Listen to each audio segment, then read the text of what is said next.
اللهم صل على سيدنا محمد يا رب صل وسلم دائما أبدا على حبيبي.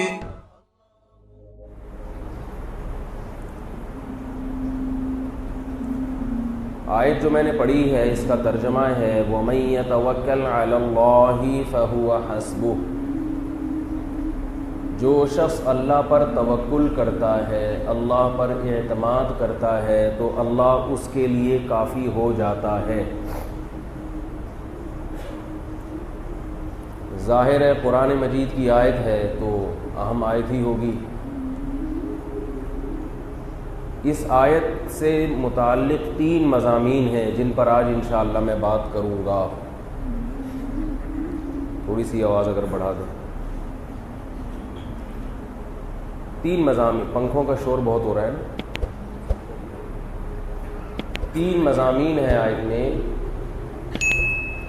ارشاد کیا فرمایا؟ جو اللہ پر توکل کرتا ہے اللہ اس کے لیے کافی ہو جاتا ہے. ترجمہ تو سمجھ میں آ گیا نا سب کے؟ کیا خیال ہے بھائی؟ توکل کا معنی اعتماد کرنا، انگلش میں کہتے ہیں ٹرسٹ کرنا. کہتے ہیں مجھ پہ ٹرسٹ کرو، مجھے اتنے لاکھ روپے دے دو، میں لے کے بھاگوں گا نہیں، ٹرسٹ کرو مجھ پہ. تو اللہ پہ ٹرسٹ کرو. اگر اللہ پہ ٹرسٹ کرو گے تو اللہ تمہارے لیے کافی ہو جائے گا. ٹرسٹ کرنے کا مطلب کیا ہے؟ پہلی بات تو اس آیت میں یہ ہے، اللہ پر اعتماد کا مطلب کیا ہے، یعنی اس کے شرعی احکام کیا ہیں. نمبر 2، اللہ اس کے لیے کافی ہو جاتا ہے. اس کا کیا مطلب ہے؟ کیسے کفایت کرتا ہے اللہ، اس کے سارے کام کیسے بناتا ہے، اس کا مطلب کیا ہے؟ یہ 2 چیزیں بہت اہم ہیں. کہاں توکل کرنا ہے ایک بات، توکل کا مطلب کیا ہے دوسری بات، اور توکل کے نتیجے میں اللہ آپ کی مدد کیسے کرے گا، اس کا انداز کیا ہوگا، یہ ایک تیسری بات. سمجھ گئے بات؟ تینوں باتوں کو ہو سکتا ہے میں مدغم کر دوں اور تینوں باتیں ایک ساتھ ہی بیان کر دوں تو آپ نمبروں کے چکر میں زیادہ نہ رہیں، کیونکہ ایک بات جب سمجھائی جاتی ہے تو دوسری بات بھی اس کے ضمن میں بعض دفعہ آ جاتی ہے.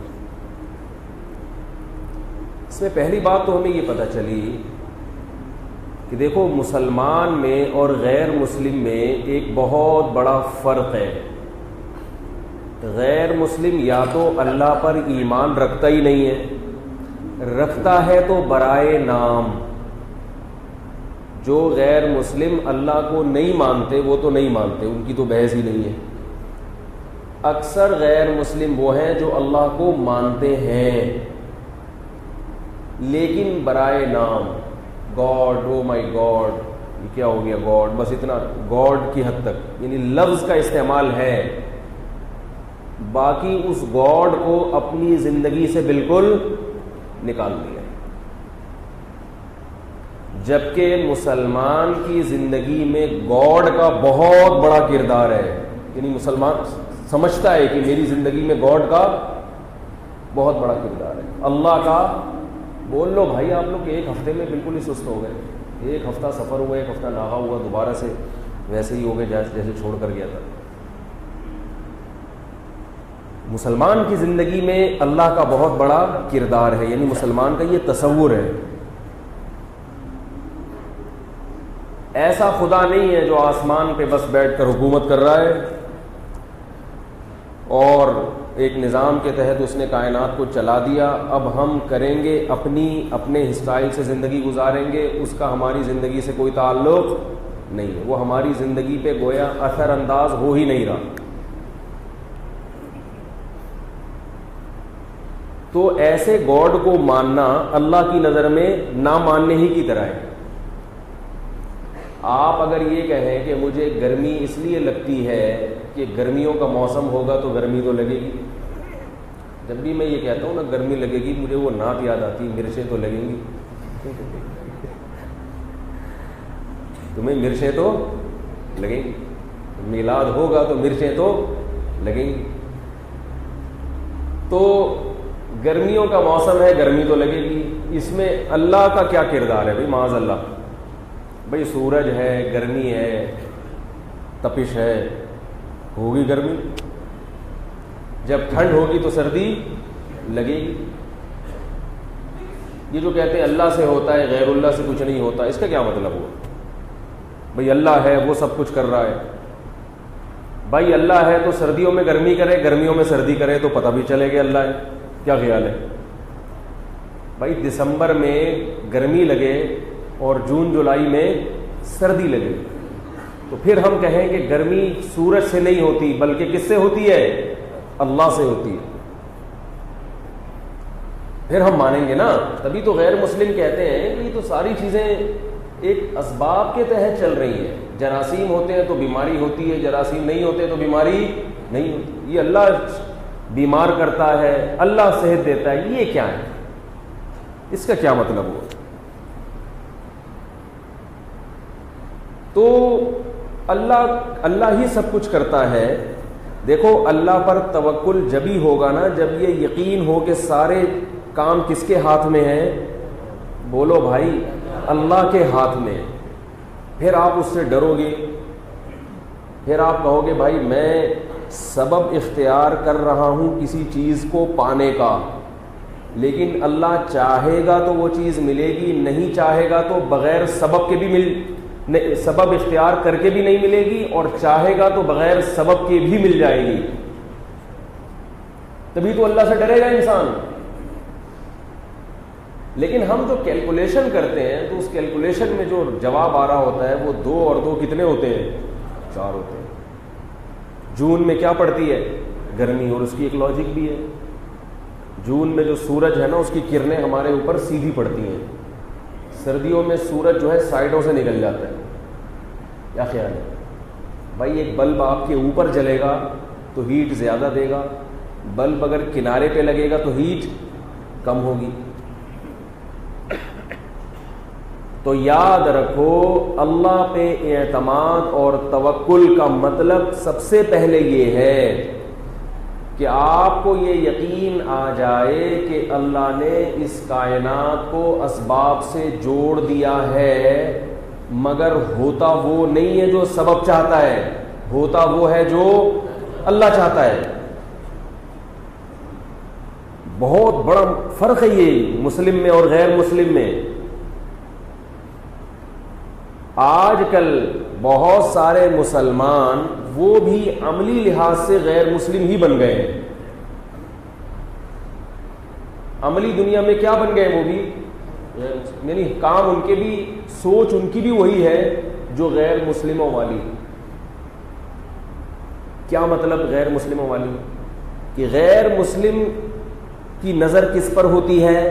اسباب پر. مسلم کی نظر بھی کس پر ہوتی ہے؟ بولو بھائی, اسباب. اور یہ اس لیے ہوتی ہے کہ ظاہر میں نظر ایسا ہی آ رہا ہے. ہائے ہائے کیسے سمجھائیں؟ پنکھا چلے گا تو ہوا آئے گی نا, بغیر پنکھے کے ہوا نہیں ملتی. ایئر کنڈیشن چلے گا تو ٹھنڈک ہوگی جون میں, سردیوں میں تو بغیر اسی کے بھی ہو جاتی ہے. اور خیر, تو توکل کا مطلب کیا ہے کہ آپ کو یہ یقین ہو کہ اسباب سے ہوتا ہوا نظر آتا ہے, مگر کرتا کون ہے؟ اللہ. رہا یہ مسئلہ کہ اگر اللہ ہی نے کرنا ہے تو ہم تو کچھ اسباب کو دیکھتے ہیں کہ وہ لازم اور ملزوم ہے. بغیر نکاح کے اولاد ہوتی ہے؟ نہیں ہوتی, سوائے آدم علیہ السلام اور عیسیٰ علیہ السلام کے. آج تک ایسا نہیں ہوا کہ بغیر نکاح کے کسی کو اولاد مل گئی ہو. تو یہ ایک سبب ہے اس کا. بغیر محنت کے اکثر و بیشتر رزق نہیں ملتا. سست لوگ اکثر و بیشتر نہ دین کے نہ دنیا کے. اللہ کرے یہ موضوع میں جلدی سے آپ کے ذہنوں میں اتار دوں جو میں کہنا چاہتا ہوں. بہت بڑا مسئلہ ہے یہ, اس کی وجہ سے بڑے مسائل کھڑے ہو رہے ہیں معاشرے میں, معاشرتی خرابیاں پیدا ہو رہی ہیں, اپنی ذات کو بھی نقصان پہنچا رہا ہے انسان اور معاشرے کو بھی نقصان پہنچا رہا ہے. تو یاد رکھو اللہ تعالیٰ نے جہاں بہت ساری چیزیں اسباب کے ساتھ جوڑ دی ہیں وہاں دو نشانیاں, دو دلائل اس پر رکھ دیے ہیں کہ ہوتا اسباب سے نہیں ہے, ہوتا مجھ سے ہے. وہ دو دلائل ظاہر پرست انسان کو نظر نہیں آتے, شہوت پرستی کی وجہ سے, خواہشات کی وجہ سے. آپ کو اگر بھوک لگی ہوئی ہو, بریانی ہے بڑی بہترین, آپ کا دل چاہ رہا ہے کہ میں ایک دم لپک لوں اس کے اوپر, کسی نے کان میں آ کے خبر دی کہ ذرا ہوشیار رہنا اس میں زہر ملایا ہوا ہے. اب کیا ہوگا کہ اگر آپ کو بھوک نہیں لگی ہوئی تو آپ کو ویسے ہی بریانی اچھی نہیں لگی, پیٹ بھرا ہوا ہے, تو آپ کہو گے بھائی زہر ملا ہوا ہے اس کو,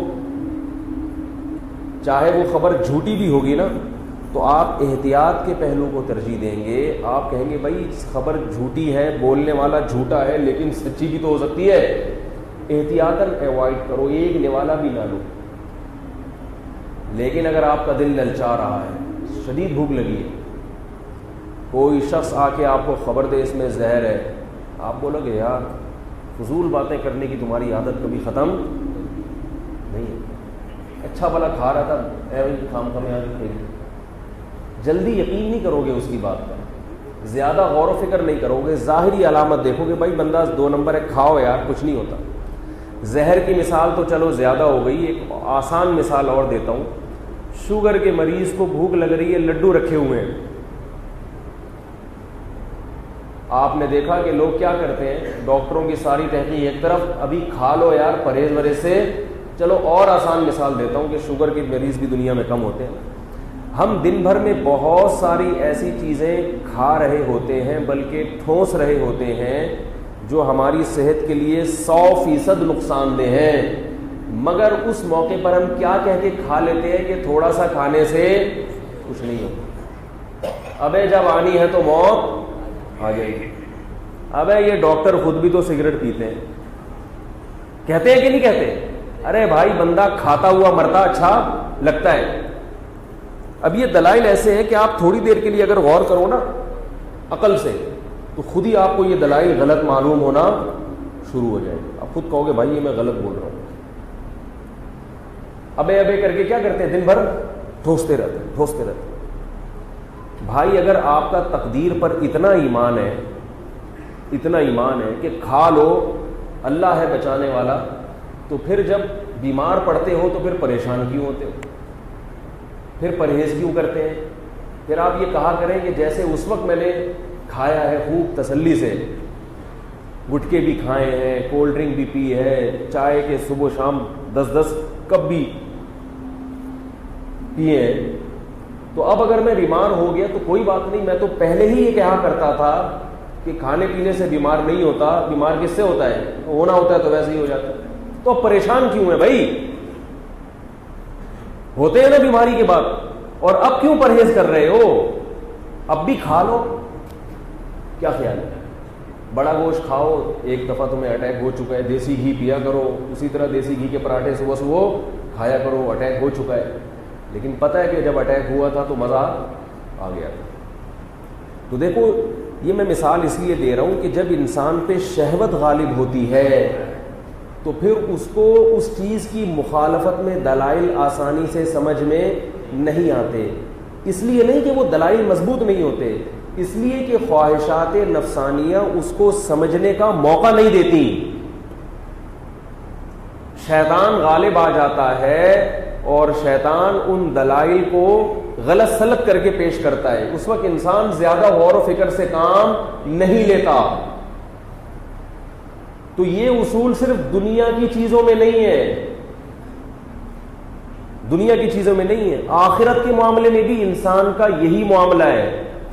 جبھی قرآن مجید میں اللہ نے اللہ کے نافرمانوں اور کافروں کے بارے میں کیا فرمایا فرمایا بل ادارک علمہم فی الآخرہ، یہ لوگ جو اللہ کی نافرمانی کرتے ہیں اور آخرت سے ڈرتے نہیں ہیں، اس کی وجہ یہ ہے کہ ان کو آخرت کا علم ہی نہیں ہے، ان کو پتہ ہی نہیں کہ قیامت قائم ہوگی۔ ابھی انداز دیکھیں، یہ آیت مکمل نہیں ہوئی ہے،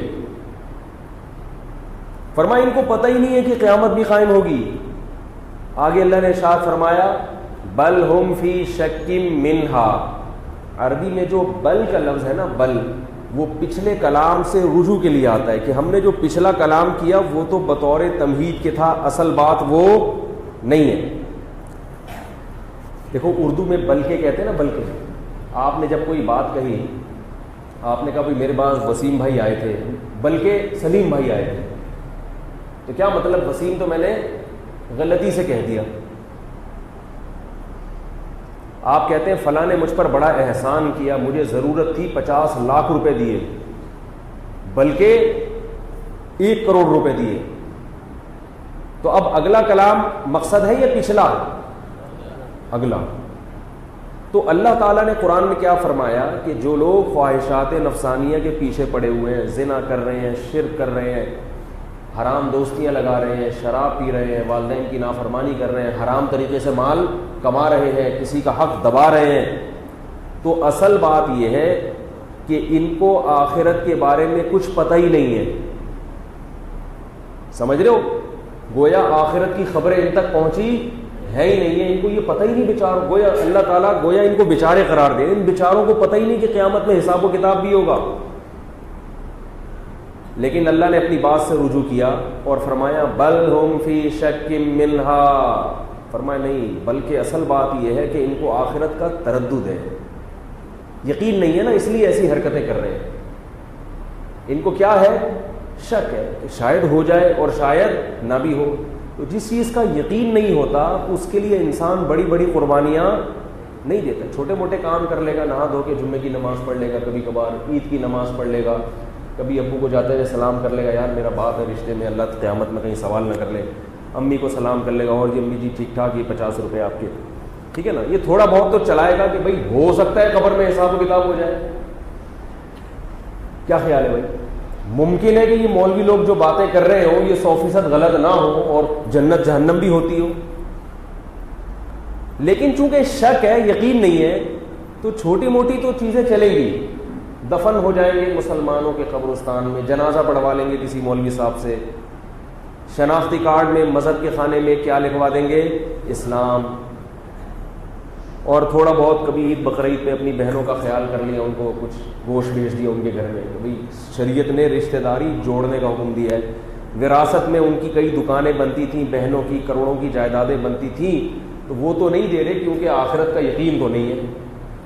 پتہ چلا ہم یہاں طارق روڈ کی 10 کروڑ کی دکان بھی بہن کو دے دیں اور آخرت میں کچھ بھی نہ ملے، تو نہ ادھر کے نہ ادھر کے، کیا خیال ہے؟ مٹی ہو کے ختم ہو گئے تو یہاں تو مزے اڑاؤ نا، لیکن اب یہ بھی ڈر ہے کہ یار کہیں چترول نہ لگ رہے ہوں وہاں جا کے، کیا خیال ہے؟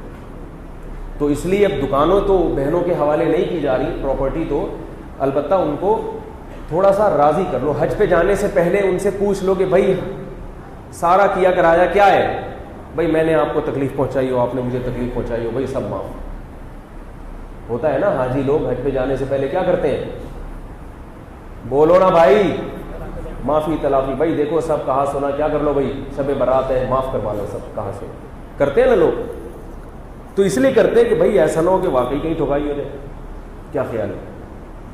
یا بہن کو کیا کیا کہ 10 کروڑ کی دکان تھی تو وہ تو نہیں دے رہے، لیکن دکان سے جو ارننگ ہو رہی ہے تو اس کا بھی خیال کر رہے ہیں کہ بھائی جب تمہیں کوئی پریشانی ہو تو میں ہوں نا، دیکھو اگر تمہیں ضرورت ہے، تمہیں کوئی بیماری ہے تو میں تمہارا بھائی ہوں نا۔ بھائی ایسے آپ لوگ ہی تو بولتے ہیں یہ باتیں، آپ کہہ رہے ہیں یار اس کو اندر کی خبر کیا، ہماری میں نے اپنی بہن کو جو ٹوپی کرائی تھی مفتی صاحب کو کس نے بتایا؟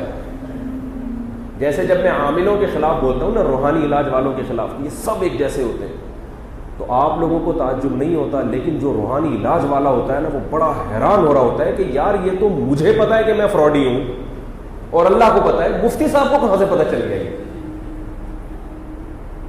وہ بڑا حیران ہو رہا ہوتا ہے، یار ان میں اتنا کانفیڈنس ہے کہ میں نے اتنے لوگوں کو الو بنایا جھاڑ پھونک کے نام پہ، یہ مفتی صاحب نہ کبھی روحانی علاج والوں میں رہے ہیں، نہ کبھی ان کا زیادہ واسطہ ان لوگوں سے پڑا ہے، یہ تو مدرسے میں علم حاصل کرتے رہے ہیں اور پھر مسجدوں میں بیانات کرتے ہیں. ان کو ہمارے اندر کی خبریں کہاں سے ملتی ہیں؟ ایسی اندر کی خبر جو صرف روحانی علاج والا جانتا ہے، اس کی بیوی کو بھی نہیں پتا کہ یہ کتنا بڑا فراڈی ہے. حقیقت بتا رہا ہوں آپ کو. وہ بڑے اندر سے حیران ہو رہے ہوتے ہیں، یار یہ بندہ بڑا ٹائٹ ہے اس لحاظ سے. ویسے تو اللہ ہی جانتا ہے کون کتنا ٹائٹ ہے. اس معاملے میں یہ بندہ کیا ہے، اتنی بالکل صحیح بات کہاں سے کرتا ہے. اوپر سے وہ کہیں گے مفتی صاحب آپ غلط باتیں کر رہے ہو، اندر سے بہرحال وہ بڑے متاثر ہو رہے ہوتے ہیں. خیر،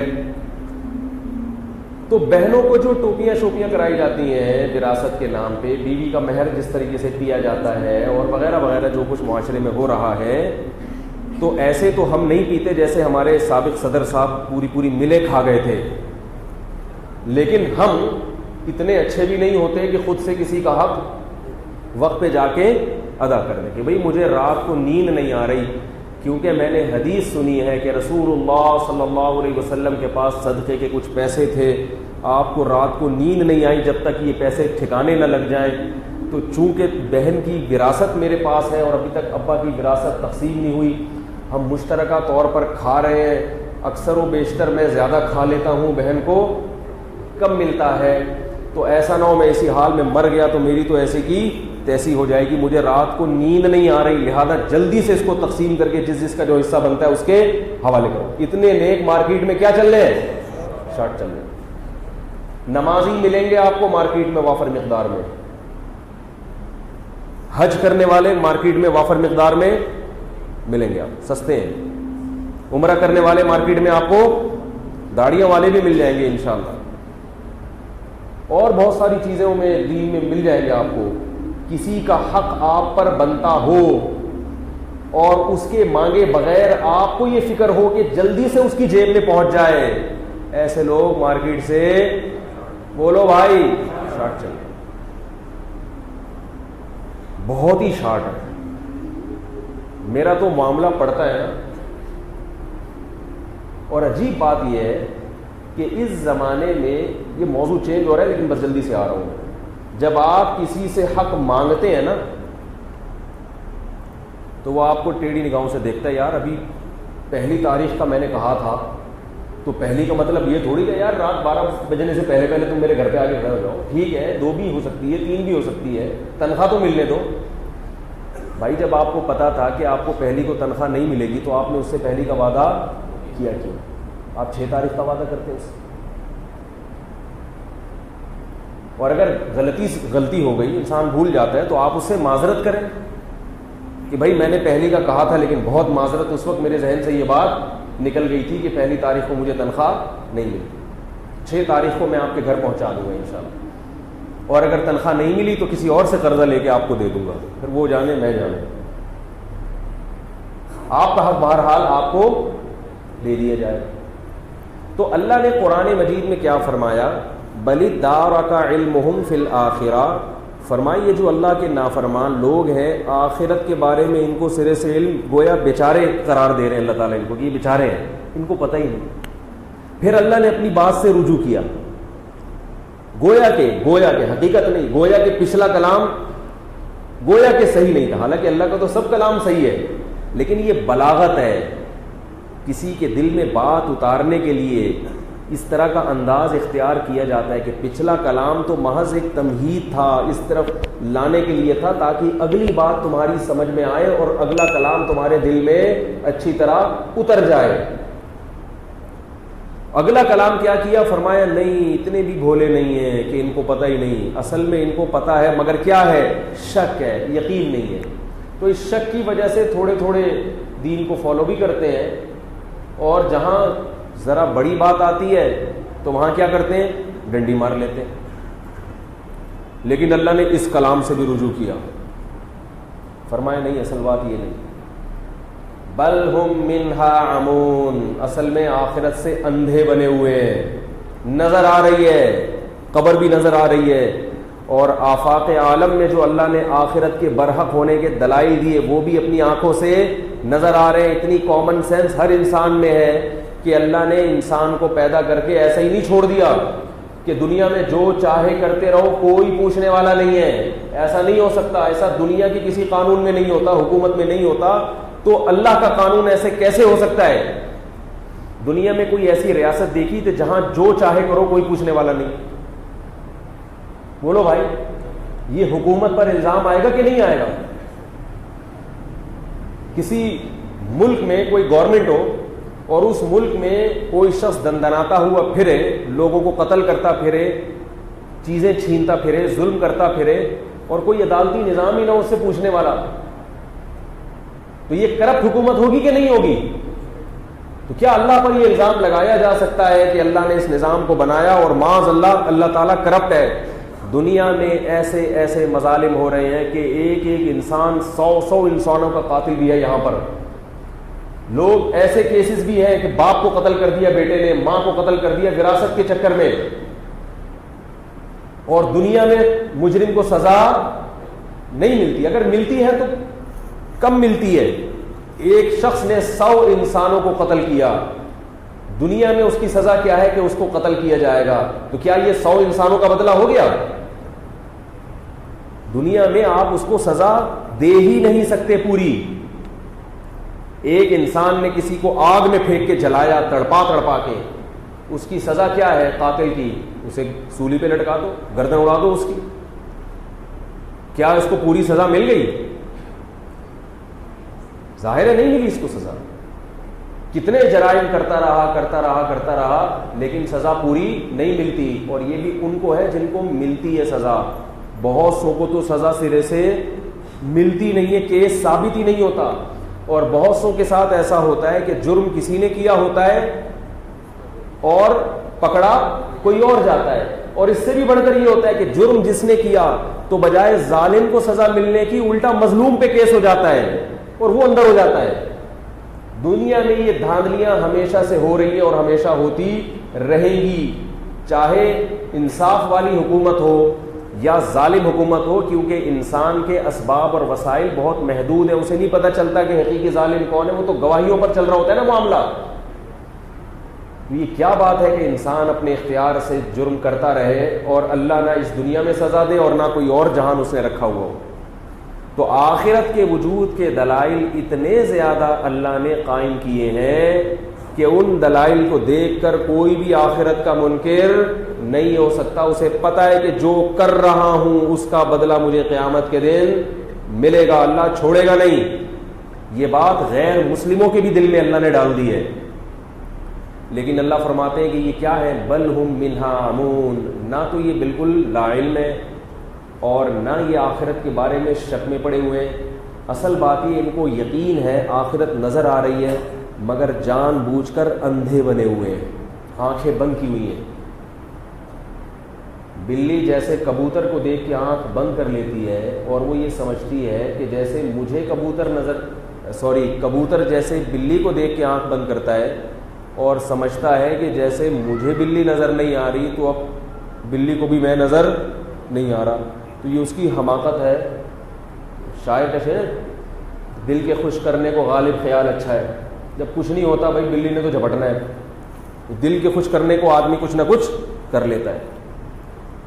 جو لوگ اللہ کی نافرمانی کرتے ہیں وہ دل کے خوش کرنے کو آخرت سے آنکھیں بولو بھائی بند کر لیتے. چھوڑو یار، پتہ نہیں جنت ہوگی بھی کہ نہیں ہوگی، آخرت ہوگی، سوچو ہی نہیں اس بارے میں. انسان یہ سوچتا ہے کہ آخرت ہے یا نہیں ہے، چھوڑو، اس بحث میں پڑھنے کی ضرورت نہیں ہے. اور اگر آخرت ہوگی بھی تو اللہ کیا ہے؟ غفور رحیم، معاف کرنے والا ہے. توبہ کر لیں گے، یہ کر لیں گے، وہ کر لیں گے. اس طرح کی چیزیں شیطان کر کے آپ کو آخرت سے غافل کر دیتا ہے. تو توکل ایسی چیز ہے، توکل، اس میں بھی شیطان کا حملہ بالکل اسی طریقے سے ہوتا ہے. شیطان آپ کو یہ تو دکھاتا ہے کہ اسباب سے چیزیں جڑی ہوئی ہیں، لیکن بہت سارے مواقع ایسے ہوتے ہیں جہاں اسباب کے بغیر بھی کام ہو رہا ہوتا ہے. شیطان آپ کی نظر وہاں جانے نہیں دیتا. نہیں یاری میرا غلط ہے. کتنے لوگ ہیں بد پرہیزی کے باوجود صحت مند رہتے ہیں، کتنے لوگ ہیں پرہیز کے باوجود بیمار ہو جاتے ہیں. کم ریشو ہے لیکن ایسا ہوتا ہے, یہ اللہ کی قدرت اور طاقت ہے. کتنے لوگ ہیں مال کے تمام وسائل اور اسباب اختیار کر لیے, اس کے باوجود غریب کے غریب, اور کتنے لوگ ہیں نہ پڑھائی کے نہ لکھائی کے, سارا دن ٹائم ضائع کرتے ہیں مگر ایسی قسمت جاگتی ہے کہ نوٹ چھاپنے کی مشین بن جاتے ہیں. ہمارے حضرت ایسے موقع پہ فارسی کا ایک شعر پڑھا کرتے تھے, وہ فارسی تو مجھے چونکہ نہیں آتی لہذا مجھے اس شعر کا مفہوم یاد رہ گیا. فرماتے تھے کہ یہ جو بادام ہے نا, بادام کا تیل, یہ خشکی دور کرنے کا بہت بڑا ذریعہ ہے. بادام کا تیل پیا کریں, بہت اچھی چیز ہے, بشرطے کہ اپنے سامنے نکالا ہوا. بادام کا جو تیل ہے وہ صحت کے لیے بے انتہا. آپ اگر صبح ناشتے میں دودھ میں 2 چمچے بادام کا تیل ڈال کے پئیں تو آپ کی طبیعت فٹ فاٹ ہو جائے گی, کولیسٹرول بھی جسم سے ختم ہوگا. بادام کا تیل کولیسٹرول کو, جو خراب کولیسٹرول ہے اس کو ختم کرتا ہے, اچھا والا کولیسٹرول پیدا کرتا ہے. آنکھوں میں چمک, دماغ, یعنی ڈرائی فروٹ میں اوور آل سب سے بہتر ڈرائی فروٹ بادام ہے. یہ ویسے جنرل نالج کے لیے آپ کی بتا دی میں نے بات, اس کا توکل سے کوئی تعلق نہیں. کتنی مفید غذا ہے, لیکن بعض دفعہ ایسے ہوتا ہے کہ بعض لوگوں کو بادام کا تیل پینے سے خشکی بڑھ جاتی ہے, بال گرنا شروع ہو جاتے ہیں, اسکن اور کھردری ہو جاتی ہے ان کی. یہ ہے ری ایکشن ہو گیا نا, کہتے ہیں دوا کا کیا ہو گیا, ری ایکشن ہو, ری ایکٹ کر لیا اسے. جو چیز خشکی دور کرنے کے لیے تھی اللہ اپنی قدرت سے اسی کو خشکی کا ذریعہ بنا دیتے. ایسا بھی ہوتا ہے بعض دفعہ, ہر دوا میں ایسا ہوتا ہے. طاقت کی دوائیں کھا رہا ہے اور بیمار ہو گیا. کتنے واقعات ہیں, ڈاکٹر کے پاس علاج کے لیے گئے, کوئی بڑی بیماری نہیں تھی, ڈاکٹر نے علاج کیا اور بندہ مر گیا. ہوتا ہے کہ نہیں ہوتا؟ اب کیا وہ ڈاکٹر آپ کا دشمن ہے جو آپ کو موت کے گھاٹ اتارنا چاہتا ہے؟ ظاہر ہے وہ, اس کی تو آپ سے کوئی دشمنی نہیں ہے. ڈاکٹر بھی مایہ ناز پہنچا ہوا, لیکن اللہ تعالیٰ اسی دوا کو آپ کی موت کا ذریعہ بنا دے. ڈاکٹر جو مسیحا تھا, جس کے ہاتھ میں اللہ نے شفا رکھی تھی, اسی کے ہاتھ میں اللہ نے آپ کی موت کا, بولو بھائی, انتظام کر دیا. یہ دن رات ایسے واقعات ہوتے رہتے ہیں, صبح و شام ہم اپنی آنکھوں سے یہ چیزیں دیکھتے رہتے ہیں. لیکن خواہشات ہمیں ان چیزوں کی طرف جانے سے روک دیتی ہیں. خواہشات جو ہے نا ہمیں یہ چیزیں ہٹا دیتی ہیں ہمارے ذہن سے. تو اسی لیے مسلمان کا یہ عقیدہ ہے کہ اصل اختیارات کس کے پاس ہیں؟ بولو بھائی, اللہ کے پاس ہے. اب جب اصل اختیارات اللہ کے پاس ہیں تو اب ہمیں کرنا کیا ہے؟ کیا ہم اسباب کو چھوڑ دیں یا ہم اسباب ہی کو سب کچھ بنا لیں؟ تو یہ بہت اہم بات ہے, اس کو خوب اچھی طرح سمجھیں. دیکھو اللہ پہ اعتماد اور توکل جو ہے نا, اس کا مطلب یہ ہے کہ جو اسباب ایسے ہیں کہ جن پر نتیجہ لازمی مرتب ہوتا ہے, تو اس میں اللہ نے اپنے عمل سے بتا دیا کہ اس میں تمہیں سبب بہرحال اختیار کرنا پڑے گا. سبب اختیار کیے بغیر مجھ پہ نظر رکھنا جائز نہیں ہے. جیسے آپ کو اولاد چاہیے تو نکاح کرنا پڑے گا کہ نہیں کرنا پڑے گا؟ کیسے سمجھائیں؟ اب آپ کہو کہ عیسیٰ علیہ السلام جیسے بغیر باپ کے پیدا ہو گئے, تو اللہ مجھے بغیر بیوی کے اولاد دے دے, میں اللہ سے دعا مانگوں گا اولاد ہو جائے گی, اور میں اللہ پہ نظر رکھتا ہوں, میں دنیاوی اسباب پہ نظر نہیں رکھتا. تو یہ صحیح, آپ کی سوچ صحیح ہوگی یا غلط ہوگی؟ اب آپ مولوی صاحب کے پاس ہیں, مولوی صاحب میرے لیے دعا کر دیں میرے 6 بچے ہو جائیں. مولوی صاحب کہہ رہے ہیں بھائی بیوی کا علاج کراؤ, بانجھ ہے, کیا مسئلہ ہے؟ بھائی بیوی تو ہے ہی نہیں, تو بھائی پھر کہاں سے ہو جائے گی اولاد؟ اور اولاد بھی حلال اولاد چاہیے, کیسے ہو جائے گی؟ بس دیکھو اللہ بڑا ہے. اللہ کیا ہے؟ اللہ بہت بڑا ہے, اللہ کے پاس بڑی طاقت ہے. ہم نے تبلیغ میں سنا اللہ سے سب کچھ ہوتا ہے, غیر اللہ سے کچھ نہیں ہوتا. تو اللہ یہ چاہے گا تو ہو جائے گی. عیسیٰ علیہ السلام, اور ہمارے پاس مثال بھی ہے کہ عیسیٰ علیہ السلام کی بھی تو ہو گئی تھی. تو میں نے کہا میں اسے کیا کہوں گا کہ بھائی اپنے دماغ کا علاج. اللہ کی عادت یہ ہے کہ اسباب اختیار کیے بغیر آپ کو اولاد نہیں ملے. ہاں نکاح کر لو, شادی کر لو, بیوی بانجھ ہے اس کا علاج کر لو, علاج بھی ہو گیا, سب کچھ اسباب ہو گئے, پھر بھی نہیں ہو رہی. جیسے ڈاکٹر کہتے ہیں نا کہ بھائی بیوی میں بھی کوئی خرابی نہیں ہے, شوہر میں بھی کوئی خرابی نہیں ہے, بالکل سب میڈیکل رپورٹیں بالکل فٹ فاٹ ہیں, تو اب کس کی قدرت ہے بھائی؟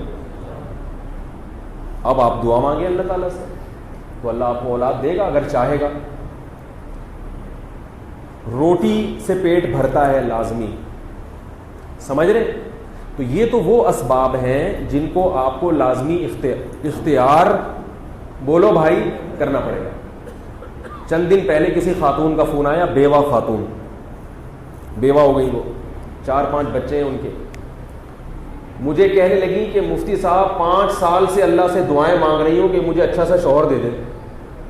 5 سال سے اللہ سے دعائیں مانگ رہی ہوں کہ مجھے کیا مل جائے, اچھا شوہر مل جائے, کوئی مل ہی نہیں رہا.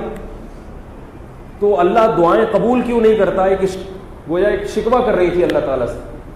ہم نے تو سنا ہے, کہہ رہی ہے میں نے قرآن میں پڑھا ہے وَإِذَا سَأَلَكَ عِبَادِي عني عبادی فإنی قریب, میرے بندے جب مجھے پکارتے ہیں تو میں اجیب دعوت الداعی اذا دعان, میں پکارنے والوں کی پکار کا جواب دیتا ہوں. تو مجھے کیوں نہیں مل رہا؟ بات آ رہی ہے سمجھ میں؟ میں نے ان خاتون سے کہا کہ بندے مارکیٹ میں شارٹ ہے, جو چیز شارٹ ہوتی ہے وہ دعاؤں سے بولو بھائی نہیں ملتی. ایک چیز ہے ہی نہیں, ہے ہی نہیں, دعا سے تھوڑی ملے گی, کیونکہ اس چیز کا جو سبب تھا وہ آپ نے اختیار کیا ہی نہیں ہے, لہذا وہ چیزیں مارکیٹ میں کیا ہو گئی, شارٹ ہو. اب میں نے کہا کہ بندے مارکیٹ میں شارٹ ہیں. آپ کہیں گے بندے تو اتنے بیٹھے ہوئے ہیں نا, تو بھائی یہ بندے نہیں ہیں. نکاح کے معاملے میں یہ بندے کیا بن جاتے ہیں, عورت بن جاتے ہیں. جہاں ان سے شادی کی بات کرو کہتے ہیں شادی وادی کیا ہوتی, شادی کیا ہوتی. مفتی صاحب ہر وقت شادی کی باتیں کرتے رہتے ہیں, لگتا ہے تم ان کے بیان میں بیٹھے ہو. اس کا مطلب ہے یہ بندہ بولو بھائی نہیں ہے. بندہ تو وہ ہوتا ہے جس کو عورت کی طرف رغبت ہوتی ہے, وہ چاہتا ہے کہ میرے نکاح میں زیادہ سے زیادہ عورتیں جمع ہوں, اس کو بندہ کہتے ہیں. ایسے سمجھائیں یار, آپ کہو گے بات ادھر ہی آ گئی, لیکن مثال ایسی دوں گا نا جو سمجھ میں آئے گی. یہاں بھی ہے کہ ماں باپ بھی دعائیں مانگ رہے ہیں, اللہ بچیاں جوان ہو گئی, رشتہ نہیں مل رہا. بھائی رشتے شارٹ ہے, مارکیٹ میں ہے ہی نہیں. شادیاں کرنا چھوڑ دی مردوں نے, 40 سال کی عمر ہوتی ہے, بندے شادی نہیں کرتے, اور جو کرنے والے ہیں وہ ایک پر اکتفا کر کے بیٹھے ہوئے ہیں. قوم کی بیوہ عورتیں کی تعداد بڑھتی جا رہی ہے, کنواریاں گھروں میں بوڑھی ہو رہی ہیں, اور یہ بندہ تاجر ہے, یہ بندہ نمازی ہے, یہ بندہ حاجی ہے, مگر یہ بندہ نہیں. بندے کا مطلب آدمی, مرد. اللہ نے عورت کو عورت بنایا اس لیے کہا کہ ایک میاں ہوگا تمہارا. مرد کو مرد بنایا ہے اس لیے کہا تمہارے لیے ایک کافی نہیں ہوگی, آدمی ہو تم. مگر یہ آدمی اب آدمی بولو بھائی نہیں. یہ کہہ رہے جیسے میری بیوی کے لیے میں کافی تو میرے لیے بھی ایک عورت کافی. بہت کڑوی باتیں جو کر رہا ہوں میں, جبکہ مرد میں اللہ نے یہ ڈیزائرز زیادہ رکھی. جانوروں میں دیکھ لو, ایک مرغا کے ساتھ ایک مرغی رکھو, تھوڑے دن میں مرغا آپ کو کاٹنا شروع کر دے گا. وہ کہے گا کیا مزاق ہے بھائی میرے ساتھ, میں مرغا ہوں.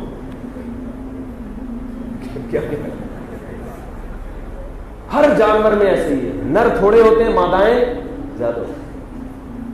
تو بندے کیا رہے کہ بندے مارکیٹ سے کیا ہو گئے ہیں, شارٹ. بندہ رہا ہی, اس میں عورت کی طرف رغبت ہی نہیں ہے, یا اگر ہے تو وہ یہ سمجھ رہے کہ پتہ نہیں کیوں ہے, خانقاہ میں بیٹھ کے اس کا علاج کراؤ, بزرگ سے اصلاحی تعلق قائم کرو کہ مجھے شادی کا دل کیوں چاہ رہا ہے. اللہ کے بندو, جب اللہ نے مرد بنایا ہے تو تمہیں عورت کی طرف رغبت ہوگی, اور یہ شکر ادا کرو کہ ہوتی ہے رغبت. ہاں حرام طریقے سے اس کی طرف جانے پر پابندی لگا دی, حلال طریقہ اللہ نے کھول دیا تمہارے. جیسے بھوک لگے گی تو روٹی کھانے کا دل چاہے گا. اب اس روٹی کھانے کا ایک طریقہ حرام ہے, ایک حلال ہے. حرام یہ کہ کسی کی جیب سے پیسے چرا کے روٹی خریدیں, یا تندور کی روٹی چرا کے بھاگیں. اور حلال کیا ہے, حلال پیسوں سے جتنی چاہے روٹیاں خرید لیں. کیا خیال ہے؟ اب ایک روٹی سے پیٹ نہیں بھرا, دوسری روٹی کی خواہش پیدا ہو گئی تو شیخ کو خط لکھتا ہے اصلاحی تعلق کہ حضرت میں بہت ہی پاگل ہو گیا ہوں, مجھے ناشتے میں 2 پراٹھے کھانے پڑتے ہیں. شیخ کہہ رہے ہیں کہ آپ اصلاحی تعلق قائم کریں, آپ کو ایک پراٹھے کے ہوتے ہوئے دوسرا پراٹھا کیوں اچھا لگا. یہی ہو رہا ہے آج کل, یہ چل رہا ہے آج کل. بھائی اگر دل چاہ رہا ہے اور واقعی بھوک ہے تو اس کا مطلب صحت اچھی ہے ماشاءاللہ. پنجاب والوں کو جو میں کہتا ہوں نا زیادہ کھاتے ہیں, برائی نہیں کرتا میں, صحتیں اچھی ہیں, پھر بھی تھوڑا سا ان سے بول رہا ہوں احتیاط کرو. بعض لوگ گول ہو گئے, سارے گول نہیں ہیں, اس میں بہت سے ماشاءاللہ فٹ فاٹ بھی ہیں. اور پنجاب میں جا کے بھوک خود بخود بڑھ جاتی ہے, پانی اچھا ہے, ہوا اچھی ہے. تو اب بندے ہی شارٹ ہیں. وہ خاتون بیچاری رو رہی تھی, کہہ رہی تھی کہ لوگ مجھ سے رابطہ کرتے ہیں دوستی کرنے کے لیے, شادی کرنے کے لیے کوئی رابطہ. کہہ رہی تھی کہ میں دوسری بیوی بننے کے لیے بھی تیار ہوں, مگر مرد تیار نہیں ہوتے. اب آپ مجھ سے فون نمبر نہ مانگے, میرے پاس ان کا نمبر نہیں ہے. شادی دفتر کھول لیا ہے عدیل عارف صاحب نے, آزان ٹی وی والوں نے, وہ ان سے رابطہ کریں آپ. میں ان چیزوں میں, کیونکہ میری یہ فیلڈ نہیں ہے. عدیل عارف صاحب ہیں آزان ٹی وی والے, وہ شادیاں ودیاں کراتے ہیں, انہی کی ذمہ داری پر آپ ان سے رابطہ کر سکتے ہیں. ان کے پاس ہول سیل کے حساب سے بیوہ عورتیں موجود ہیں, طلاق یافتہ بھی, بیوہ بھی, قوانی بھی, ہر طرح کے رشتے. تو دعاؤں سے کام نہیں چلے گا یہاں پر, کیونکہ جیسے بغیر نکاح کے اولاد نہیں ہو سکتی, تو مرد جب تک جلدی نکاح نہیں کریں گے اور ایک سے زیادہ بیویاں نہیں رکھیں گے, ان عورتوں کی دعائیں قبول نہیں ہوں گی. جوڑ دی اللہ نے سارا سیٹ اپ ایک دوسرے کے ساتھ. تو اسباب جو حقیقی اسباب ہیں وہ اختیار کرو, پھر نظر کس پہ رکھو.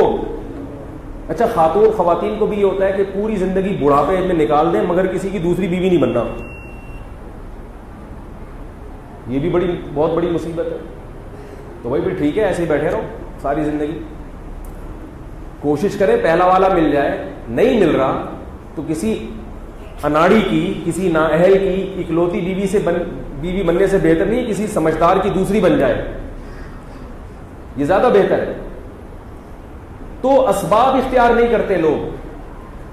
ایک غلو تو یہ ہوتا ہے. دوسرا غلو یہ ہے کہ جو اسباب کی طرف توجہ رکھتے ہیں وہ غیر مسلموں کی طرح اسباب میں غلو کرنا شروع کر دیتے ہیں, تبھی پھر پریشان ہونا شروع ہو جاتے ہیں. اب میں ایک مثال سے اس کی بات سمجھا کے جو اس کو میں ختم کرتا ہوں. دیکھو رسول اللہ صلی اللہ علیہ وسلم نے فرمایا کہ جس علاقے میں کوئی بیماری پھیلی ہوئی ہو اس علاقے میں مت جاؤ. کوئی وبا پھیلی ہوئی ہے تو اس علاقے میں بولو بھائی مت جاؤ. بھائی پہلے تو بات ہے, آپ لوگ بندے بنیں گے کہ نہیں بنیں گے؟ بندے بن, پنجاب میں کہتے ہیں نا بندہ بن بندہ. کیا کہتے ہیں؟ بندہ بن بندہ. اپنے خرچے پہ, اپنی ذمہ داری پہ, اپنی ٹینشن پہ. حضرت عمر رضی اللہ تعالی عنہ شام کے سفر پہ تھے. شام کے سفر, جب شام کے بارڈر پہ پہنچے ہیں تو حضرت عمر رضی اللہ تعالی عنہ کو علم ہوا کہ شام میں وبا پھیلی ہوئی ہے, بیماری پھیلی ہوئی ہے. حضرت عمر نے وہیں اسٹے کیا. پریشان ہو گئے کہ ہم شام میں جائیں یا نہ جائیں. اس علاقے میں جانا کہیں نقصان کا سبب بھی ہو سکتا ہے, اور یہاں سے بھاگنا کہیں ایسا نہ ہو کہ اللہ ناراض ہو جائے کہ تم جو ہے نا میری تقدیر سے بھاگ رہے ہو. تو عبد الرحمن ابن عوف رضی اللہ تعالی عنہ نے حضرت عمر کو یہ حدیث سنائی کہ میں نے رسول اللہ صلی اللہ علیہ وسلم کو یہ کہتے ہوئے سنا ہے کہ جس علاقے میں وبا پھیلی ہوئی ہو اس علاقے میں سفر مت کرو. حضرت عمر نے ارادہ کیا واپسی کا, نہیں جائیں گے. اب اتنا لمبا سفر کر کے گئے. شام کے جو گورنر تھے صحابی رسول, ان کو ظاہر ہے ایک امید تھی کہ امیر المومنین آ رہے ہیں, ان کا استقبال کریں گے. ان کو بہت تکلیف ہوئی تو انہوں نے حضرت عمر کو پیغام بھجوایا کہ آپ اللہ کی تقدیر سے فرار اختیار کر رہے ہیں امیر المومنین. یہ ہے توکل جو میں سمجھانا چاہ رہا ہوں. آپ اللہ کی, بولو بھائی, تقدیر سے بھاگ رہے ہیں. تفر من قدر اللہ, اللہ کی تقدیر سے بھاگ رہے ہیں. بھائی موت لکھی بھی ہوگی تو وہاں بھی آ جائے گی مدینہ میں, اور نہیں لکھی بھی ہوگی تو شام میں بھی نہیں آئے گی. حضرت عمر نے جواب فرمایا نام فررنا من قدر اللہ الی قدر اللہ, ہم اللہ کی تقدیر سے بھاگ کر بھی اللہ کی تقدیر ہی کی طرف جا رہے ہیں. نہیں آئی میرا خیال, تقدیر سے کوئی بھی نہیں بچ سکتا. ہم جو بھی کر رہے ہیں وہ کیا ہے؟ تقدیر کا حصہ ہے. ایک طرف تو یہ ہے اسباب میں احتیاط، اتنا لمبا سفر کر کے امیر المومنین گئے ہیں اور حضرت امیر المومنین موت سے ڈرتے بھی نہیں تھے، مگر پھر بھی احتیاط کتنی کی جا رہی ہے؟ بھائی کوئی بات نہیں، واپس اپنے آپ کو آزمائش میں مت ڈالو. سارے کام ادھورے چھوڑ کے، سارا سفر ادھورا چھوڑ کے واپس ہو گئے. لوگ باتیں بھی بنا رہے ہوں گے، ڈر گئے، جیسے اس طرح کے فتنہ پرست لوگ تو ہوتے ہیں نا، بھائی ویسے تو بڑی باتیں کرتے ہیں کہ موت سے نہیں ڈرتے اور یہ، اور اتنا لمبا سفر کر کے آئے، اب موت سے ڈر کے واپس بھاگ گئے. عمر فرمایا کچھ بھی نہیں ہے، نبی کی حدیث آ گئی ہمارے سامنے اور ہمیں نبی نے اصول بیان کر دیا، بس جو باتیں بناتا ہے بناتا ہے، ہم تو احتیاط کو ترجیح دیں گے. لیکن ساتھ ساتھ حدیث میں ایک دوسرا پہلو بھی ہے. فرمایا جس علاقے میں وبا پھیلی ہو اس علاقے کے لوگ علاقہ چھوڑ کر فرار، بولو نا بھائی، مت ہو. پہلی والی حدیث سے تو آپ بہت خوش ہو رہے تھے. اس علاقے کے لوگوں کو وہاں اسی تقدیر پر صبر کرنے کا حکم ہے، ان کو بھاگنے کی اجازت نہیں ہے. کیوں؟ علماء نے اس کی مختلف حکمتیں بیان کی ہیں. اس لیے کہ اگر اس علاقے سے بھاگنے کی اجازت دے دی جائے تو جن کے پاس وسائل ہوں گے وہ تو بھاگ جائیں گے، اور پیچھے بیچارہ غریب طبقہ بیماریوں میں، بولو نا بھائی، سڑتا رہے گا، پریشان رہے گا. اس کا بھی ڈر ہے کہ وہ جراثیم آپ میں ہوں اور آپ علاقہ چھوڑ کے بھاگیں، کسی دوسرے علاقے میں بھی وہ جراثیم پھیلا دیں. تو اب اس میں اپنے ذاتی مفاد کو نہیں دیکھنا بلکہ قوم کے اجتماعی مفاد کو دیکھنا ہے. بھئی جیسے یہ مسلمان ہیں جن کو بیماری ہو گئی، اب ان کو اس پریشانی میں اکیلے چھوڑ کر، بولو نا یار، کیوں نہیں بولتے، نہیں بھاگا.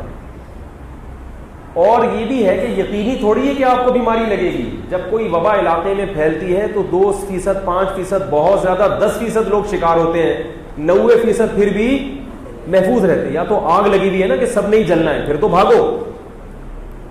ایسا نہیں ہے کہ لازمی مرو گے آپ. اب بھاگنے میں اجتماعی نقصانات زیادہ ہیں، انفرادی فائدے کا 10% چانس ہے. تو شریعت یہاں اجتماعی فائدہ دیکھتی ہے اور آپ کو وہاں سے بھاگنے کی اجازت نہیں دیتی. ایسے موقع پر حکم دیتی ہے کہ کس پر توکل کرو؟ اللہ پر.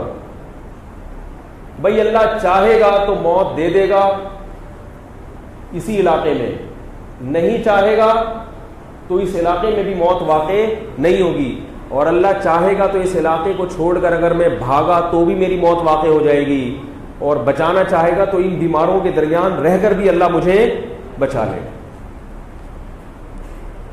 اب یہ کیا ہے؟ اسباب میں اعتدال. غیر مسلم اس نعمت سے محروم ہے، وہ بھاگے گا، کہے گا بچو. وہ اپنے باپ کو چھوڑ کے بھاگے گا، اپنی بیوی کو چھوڑ کے بھاگے گا، اپنے بچوں کو چھوڑ کے بھاگے گا، اگر ہوئے بھاگے گا وہ وہاں سے. اسی سے پتا چلا کہ گھر میں جب کوئی بیماری پھیلتی ہے تو اپنے عزیز و اقارب کو چھوڑ کر فرار مت ہوا کریں، بلکہ ان کی دل و جان سے خدمت کیا کریں.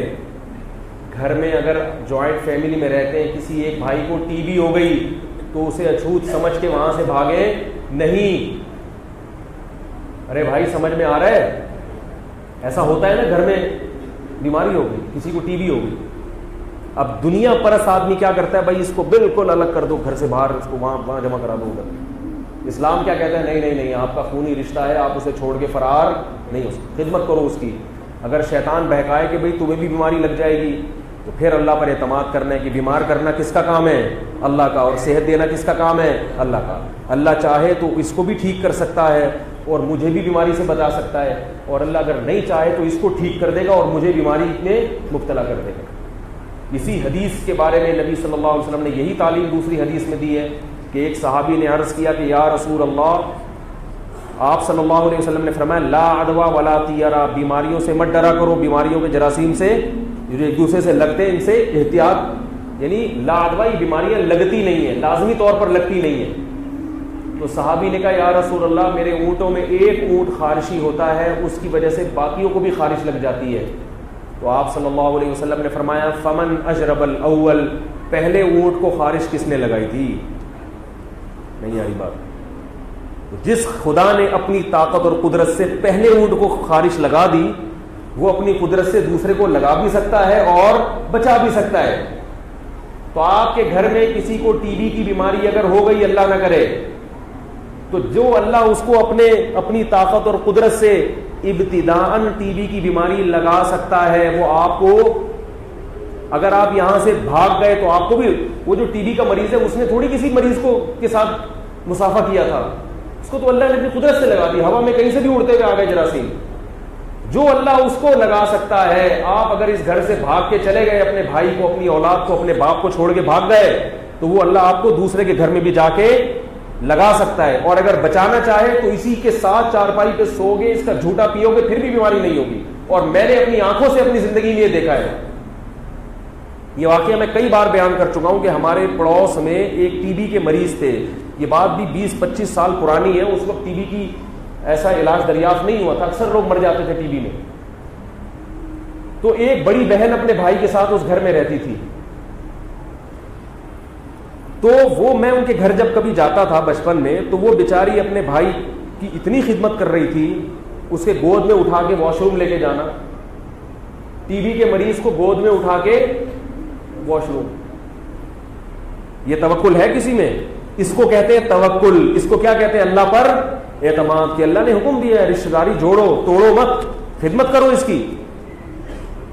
تو اٹھا کے کہاں لے کے جا رہی ہے؟ Wash room.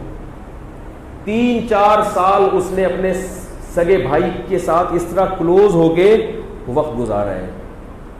اور روتی تھی کہ میں اپنے بھائی کو اکیلا، بولو بھائی، آج کل یہ رشتے مارکیٹ میں، نہ بہنوں کو بھائیوں سے ایسی محبت، نہ بھائیوں کا محبت. وہ بھی اس کی وراثت کھا رہا ہے، وہ بھی اس کو کھا رہا ہے، اس کا حق دبا رہا ہے، اس کا حق دبا رہا ہے. بہن بھائی اول تو ہوتے ہی نہیں، ایک آدھی ہوتے ہیں، زیادہ ہو تو پھر محبتیں بھی ہوتی ہیں. ہر چیز شارٹ چل رہی ہے. ہر چیز کیا چل رہی ہے؟ پیسہ چل رہا ہے مارکیٹ میں بہت. سارے کام پیسے سے نہیں ہوتے میرے بھائی. اس ٹی بی کے مریض کے پاس پیسہ ہوتا تو علاج تو پھر بھی اس کا جو بھی ٹریٹمنٹ تھی وہ تو ہو ہی رہا تھا. لیکن صرف پیسہ ہونا کافی نہیں ہے. صرف پیسہ ہوتا اور یہ محبت نہ ہوتی تو اس کی خدمت نہ ہوتی. مریض کو خدمت بھی چاہیے، محبت بھی چاہیے. تو کیسے بیچاری اٹھا اٹھا کے لے جاتی. ہم ان کے گھر جاتے ہوئے ڈرتے تھے. ہم بچے تھے، چلے جاتے تھے. لوگ کہتے تھے یہ ٹی وی لگ جائے گی، ٹی وی لگ جائے گی. ہم جاتے کبھی کبھار چلے جاتے ہیں تو دیکھتے تو آئیں کیا ہو رہا ہے. ہماری بھی ان سے سلام دعا تھی. میں بھی چلا جایا کرتا تھا، گھوم پھر کے آتا تھا، دیکھتا تھا کہ کیا ہو رہا ہے. تو وہ بیچارہ تو بھائی مر گیا تھوڑے دنوں میں. لیکن بہن آج تک الحمدللہ، حالانکہ وہ اس وقت ایجڈ تھی، وہ خاتون اس وقت ان کی عمر زیادہ تھی.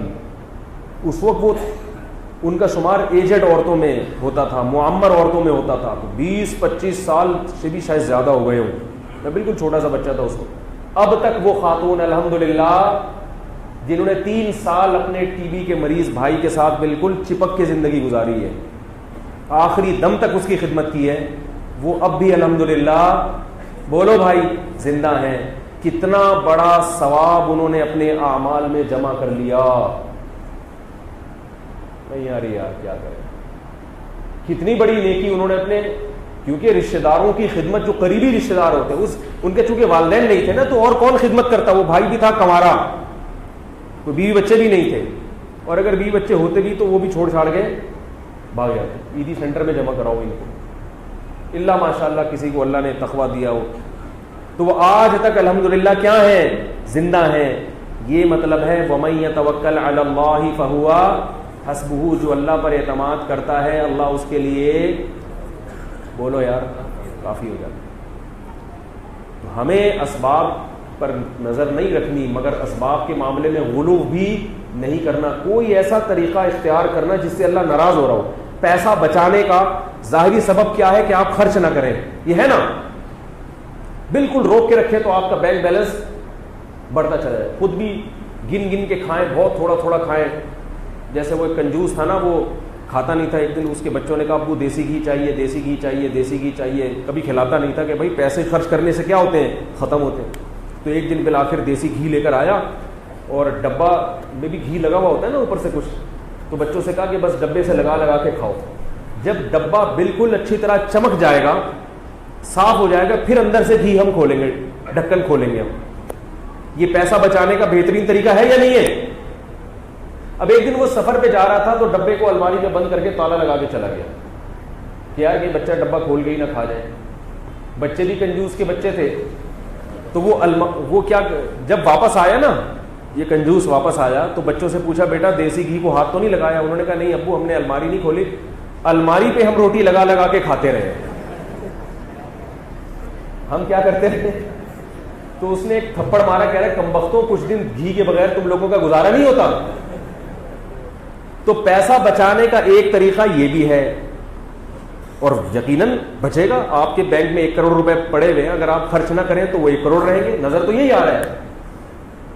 لیکن جیسے وبا والے علاقے سے بھاگنے سے اللہ نے منع کیا, اسی طرح پیسہ بچانے کے اس طریقے سے بھی اللہ نے منع کیا. اللہ نے کہا یہ والا طریقہ اختیار نہیں کرو, یہ طریقہ اختیار کرو گے تو میں ناراض ہو جاؤں گا. اور اللہ سے کو ناراض کر کے کوئی سبب اختیار کرنا, یہ اس کی علامت ہے کہ آپ کی نظر اللہ پہ نہیں ہے, آپ کی نظر. اللہ نے کہا میں تمہیں ایک ٹیکنیکل طریقہ بتاتا ہوں, وہ یہ کہ خرچ کرو. وہ کیا ہے؟ بیوی بچوں پہ بھی خرچ کرو.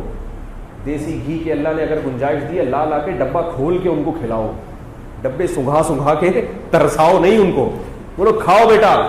بچے کہیں گے ابو ختم نہ ہو جائے, کوئی بات نہیں بیٹا, ختم ہو گیا تو اللہ, بولو نا یار, اور دے گا, اللہ بہت بڑا ہے, اور دے گا. یہ لو پیسے, یہ لو, یہ مسجد میں دے دو بھائی, یہ مدرسے میں دے دو, رشتہ داروں کو ہدایہ دے دیا کرو, کھلاؤ. بہنوں پہ خرچ کرو, بھائیوں پہ خرچ کرو. کیوں خرچ کرو؟ اللہ نے کہا ہے. اللہ فرمایا من ذا الذی یقرض اللہ قرضا حسنا, کون ہے جو اللہ کو قرضہ دے, فیضاعفہ اضعافا کثیرا, اللہ اسے کئی گنا بڑھا کے واپس لوٹائے گا. کیا خیال ہے؟ یہ والا طریقہ کس کا ہے؟ بولو بھائی, اسلام کا. اور اللہ ایسے موقع فرماتے ہیں وَمَن يَتَوَكَّلْ عَلَى اللَّهِ, اب تم ڈرو گے اللہ, تم صدقات و خیرات کا کہہ رہے, تو کہہ رہے خود بھی کھاؤ دوسروں کو بھی کھلاؤ, تو یہ تو بڑا عجیب سا ہو گیا, سے تو خرچ ہو رہے ہیں. تو اللہ فرماتے ہیں جو اللہ پہ توکل کرتا ہے اللہ اس کے لیے, بولو بھائی, کافی ہو جاتا ہے. یہ مطلب ہے. اس بارے میں 1-2 باتیں چھوٹی سی رہ گئی ہیں, وہ میں پھر دعا کے بعد اگر وقت ملا, ورنہ ایک چھوٹی سی بات یہ رہ گئی ہے کہ بعض دفعہ ایسا بھی ہوتا ہے کہ آزمائش آ جاتی ہے. مثال کے طور پر یہ ممکن تھا اس خاتون کو ٹی بی کی بیماری لگ جاتی اور وہ مر جاتی, تو دنیا پرست لوگ یہ کہتے ہیں ہم منع کر رہے تھے نہیں رہو, مگر یہ پھر بھی باز نہیں آئی. تو اگر وہ مر جاتی تو دنیا پرست کا تو یہ تبصرہ ہوتا, جو اللہ پہ اعتماد کرتا ہے وہ کہتے ہیں کوئی بات نہیں, موت زندگی کس کے ہاتھ میں ہے؟ اللہ کے ہاتھ میں. اگر یہ خدمت نہیں بھی کرتی تو وہ بھی مری جاتی, بس اللہ نے اس طریقے سے مارنا تھا تو موت دے دی, شہادت کی موت دے دی. کیونکہ نبی نے فرمایا کہ جس علاقے میں وبا پھیلی اور آپ نہیں بھاگے, مر گئے تو شہادت کا اجر ملے گا, کیونکہ آپ نے اللہ پر اعتماد اور توکل کیا ہے. تو یہ معمولی موت نہیں ہے. تو توکل کا یہ مطلب نہیں ہوتا کہ جو نتیجہ ہم چاہ رہے ہیں وہی ملے. توکل کا مطلب یہ ہوتا ہے کہ جو بھی نتیجہ نکلے گا یہ یقین رکھا جائے کہ یہ ہمارے لیے بہتر ہوگا. سمجھ میں نہیں آ رہی؟ آ گئی کا. اللہ تعالی ہم سب کو سمجھنے کی, عمل کرنے کی توفیق عطا فرمائے. ہمارے